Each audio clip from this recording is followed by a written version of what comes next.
There are many events that have led up to the cause of the Darfur conflict or the genocide in Darfur. Ever since Sudan has gained independence in 1956, there have been many ravaged war. The Arab Libyan leader Muammar al-Gaddafi spread his ideas of superiority. He began forcing his ideas onto the Darfurians. A famine in the mid-1980s led to the first major fighting amongst the Darfurs. For the next 15 years, a low level of conflict continued.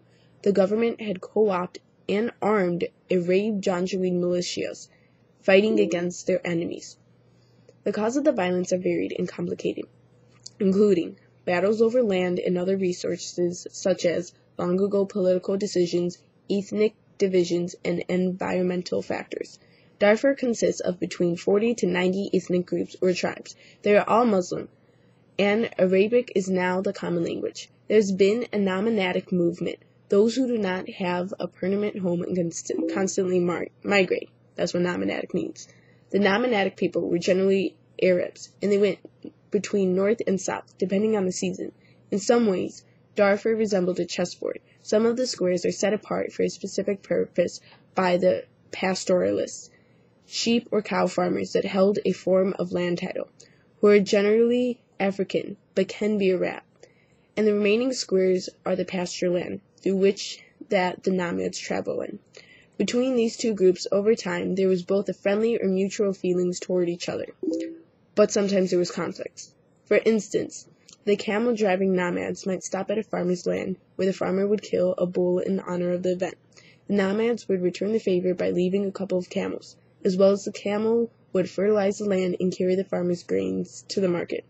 At other times, one tribe might accuse another of stealing 300 cattle, which would either be resolved through violence and revenge or disgust, but mostly violence.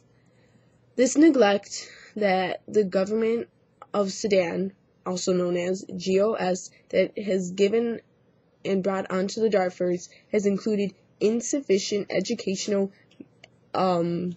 needs, medical facilities, and transportation, as well as neglect to situations of dire famines such as 1984. It was largely due to such ongoing neglect that the rebel movement started. Eventually, the farmers started to put up fences, largely cutting off the nomadic normal pattern. The farmers held a form of title, and some of the nomadic herders held no title, so this caused much tension. The roots of the conflict may have more to do with ecology than ethnicity. It has long been known that there was a water supply in the area, but the government had not paid for it. This has caused many citizens to be angered. They felt neglect, and like the government did not care for them. They did not support medical care, transportation, education, and now they stopped the water supply. Tension was growing. One may question how such a horrible thing could ever start. Over time, anger and feeling of neglect has built up since the Sudan government has misused the rebels and treated them so poorly. They turned their cheek on them when they needed them the most. In 2003, the rebels attacked a government airbase. They said, "Enough is enough." After this, the Darfur conflict officially began. Notice I said conflict, not the genocide in Darfur. This is because the Sudan government does not consider this a conflict. The Darfur conflict had unified a rebel movement. In response to the rebels attacking the government airbase, the government unleashed the Janjaweed militia, who attacked villages in Darfur, looting and burning them, killing the men and raping the women. Sadly, many lives are still being lost today, and the Darfur conflict has never ended. At this moment, many lives are being taken away. There are 3 levels that require attention in order to bring lasting peace in Darfur. First, Darfur needs to work on building its relationship with the Sudanese government. Second, Sudan needs to make an agreement. There's real concern about the failures of any Darfur agreement for peace. Sudan refuses to work with Darfur.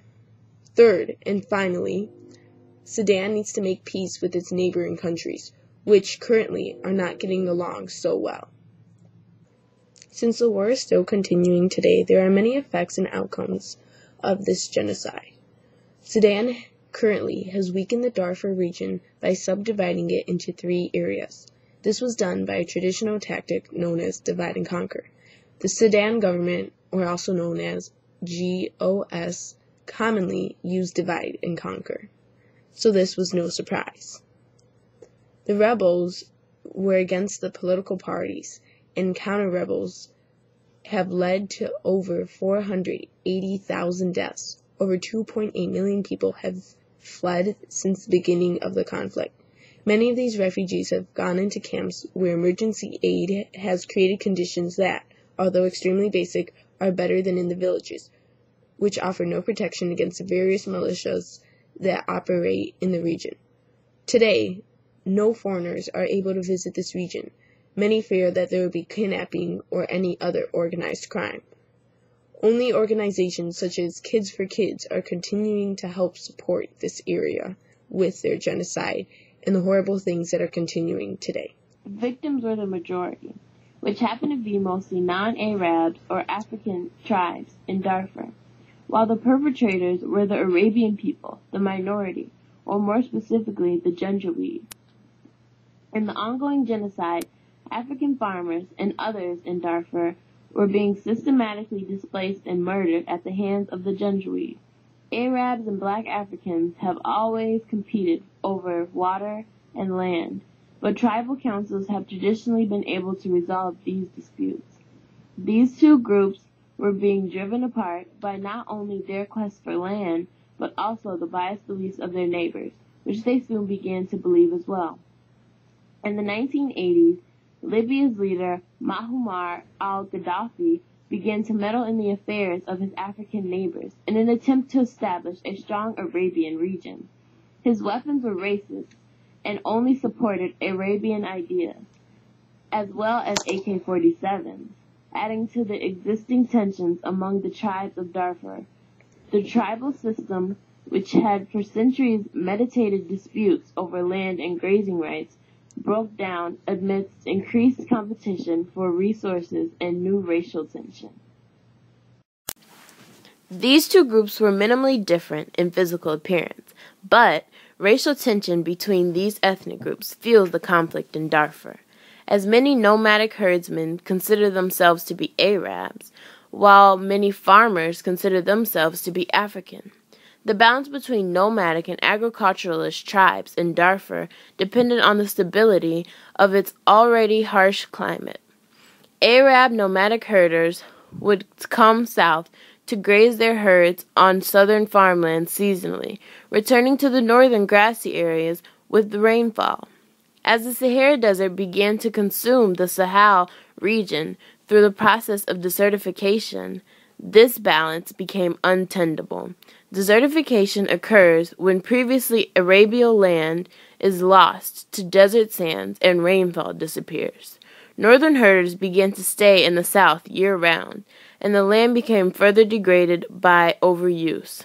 Competition ensued for scarce resources. Tribes became enemies as a population explosion exacerbated the situation as well.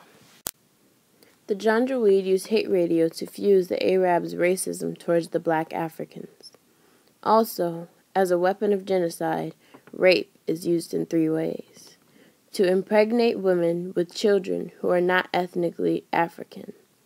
To ostracize unmarried women so that they cannot begin families. And to damage women's bodies so they are unable to have children. The Janjaweed militia used sexual assault to cleanse Darfur of its ethnically distinct African population. The perpetrators also used guns in the mass killing. This is one of their main resources used because there was such an overflow of them.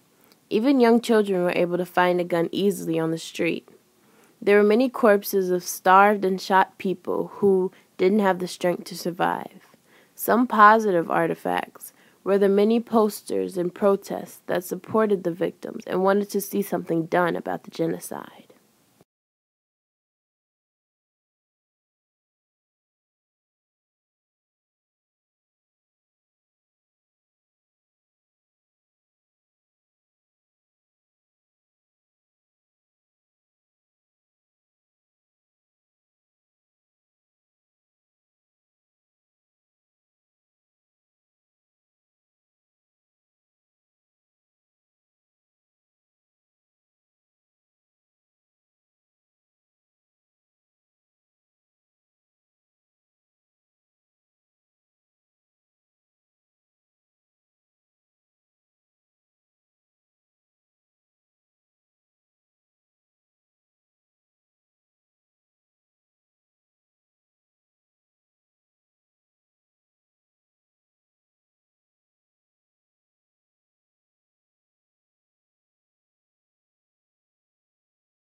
I have the job of a lawyer, and as a lawyer, I am obligated to give the legal definition of a genocide and give my opinion and interpretation on the Darfurian genocide.